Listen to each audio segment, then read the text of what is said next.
ಹಳ್ಳಿಯೊಂದರಲ್ಲಿ ಮುತ್ತು ಅಜ್ಜಿ ಎನ್ನುವ ಒಬ್ಬ ಸೌಮ್ಯ ಹೃದಯದ ಹಿರಿಯ ಮಹಿಳೆ ವಾಸಿಸುತ್ತಿದ್ದಳು. ಅವಳ ಮನೆ ಚಿಕ್ಕದಾದರೂ ಅವಳ ಮನಸ್ಸು ತುಂಬಾ ದೊಡ್ಡದು. ಹಳ್ಳಿಯ ಎಲ್ಲಾ ಮಕ್ಕಳಿಗೂ ಅವಳು ಅಜ್ಜಿಯಾಗಿದ್ದಳು. ಪ್ರತಿ ಬೆಳಗ್ಗೆ ಅಜ್ಜಿ ತನ್ನ ತೋಟಕ್ಕೆ ಹೋಗಿ ಗಿಡಗಳಿಗೆ ನೀರು ಹಾಕುತ್ತಾ ಹಕ್ಕಿಗಳ ಜೊತೆ ಮಾತಾಡುತ್ತಿದ್ದಳು. ಮಣ್ಣು ನಮ್ಮ ತಾಯಿ ಅಂತ ಹೇಳುತ್ತಾ ಮಣ್ಣಿನ ಮಹತ್ವವನ್ನು ಮಕ್ಕಳಿಗೆ ತಿಳಿಸುತ್ತಿದ್ದಳು.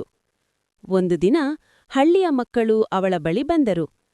ಅಜ್ಜಿ, ನೀನು ಯಾವಾಗಲೂ ಮಣ್ಣಿನ ಬಗ್ಗೆ ಯಾಕೆ ಹೇಳುತ್ತೀಯಾ ಎಂದು ಕೇಳಿದರು.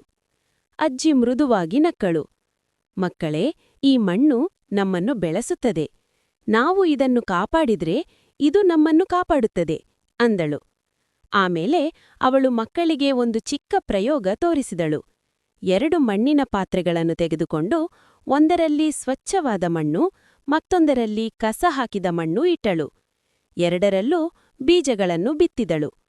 ಕೆಲ ದಿನಗಳ ನಂತರ ಸ್ವಚ್ಛ ಮಣ್ಣಿನಲ್ಲಿ ಬೆಳೆದ ಗಿಡ ಹಸಿರು, ಆರೋಗ್ಯವಾಗಿತ್ತು. ಆದರೆ ಕಸ ಇರುವ ಮಣ್ಣಿನಲ್ಲಿ ಬೆಳೆದ ಗಿಡ ಒಣಗಿ ಹೋಗಿತ್ತು. ಮಕ್ಕಳು ಆಶ್ಚರ್ಯದಿಂದ ನೋಡಿದರು. ಅಜ್ಜಿ, ಈಗ ನಮಗೆ ಅರ್ಥ ಆಯಿತು. ನಾವು ನಮ್ಮ ಹಳ್ಳಿಯನ್ನು ಸ್ವಚ್ಛವಾಗಿಡಬೇಕು ಅಂದರು. ಅಜ್ಜಿ ಸಂತೋಷದಿಂದ ಹೇಳಿದಳು, ಹೌದು ಮಕ್ಕಳೇ, ನಮ್ಮ ಪರಿಸರವನ್ನು ಕಾಪಾಡಿದ್ರೆ ನಮ್ಮ ಜೀವನವೂ ಸುಂದರವಾಗುತ್ತದೆ. ಆ ದಿನದಿಂದ ಮಕ್ಕಳು ಹಳ್ಳಿಯನ್ನು ಸ್ವಚ್ಛವಾಗಿಡಲು ಪ್ರಾರಂಭಿಸಿದರು. ಮುತ್ತು ಅಜ್ಜಿ ಅವರಿಗೆ ಪ್ರೇರಣೆಯಾಗಿ ಉಳಿದಳು.